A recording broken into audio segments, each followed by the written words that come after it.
So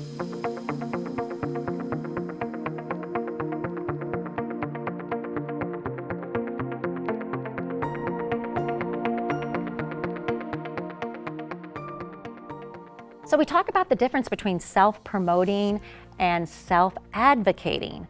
And for women in particular, it's kind of a slippery slope, right, Cynthia? How have you navigated that?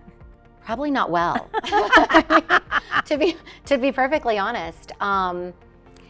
There's so much social influences about that, and what people find as they follow us and read the book and listen to kind of the messaging and methodology is, it's not about a men versus women. It's really about women, and from a science perspective, from a quantitative and qualitative research perspective, how we show up and how society sort of shows up around that. And it's just different. If women are talking about their aspirations or their interests or what have you, oftentimes it's she's self-promoting. And that can mute. I mean, that can really mute your voice because nobody wants to be perceived that way. I would be lying if I said that I wasn't perceived that way from time to time.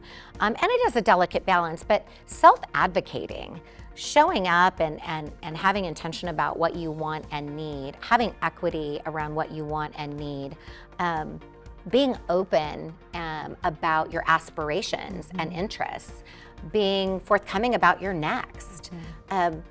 People aren't, for the most part, aren't mind readers, right? We can't assume that our boss or those that could be sponsors for us know what it is that we want in terms of our next, and we often get overlooked. And just the research is very clear. Men are less hesitant. They put it into the universe. They're not shy about it. They're generally not criticized as much for it. And so we tend to really mute our agency around our own interests and ambitions because that's not ladylike.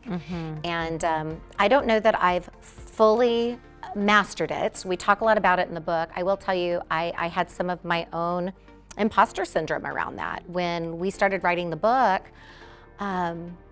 I didn't tell a lot of people. And it partly was because I thought, who am I, right? That I'm writing a book. Well, who does she think she is? Oh, now she's an author? And I'm like, you know what? I am. And there you go. And I feel great about that. And I really had to get to a point where it was like, I need to just embrace that and own that and feel confident about that. And that's not a bad thing. That is putting into the universe something that feels is filling my cup. And I really believe going to give back and shine a light with the work we've done together for a lot of other women.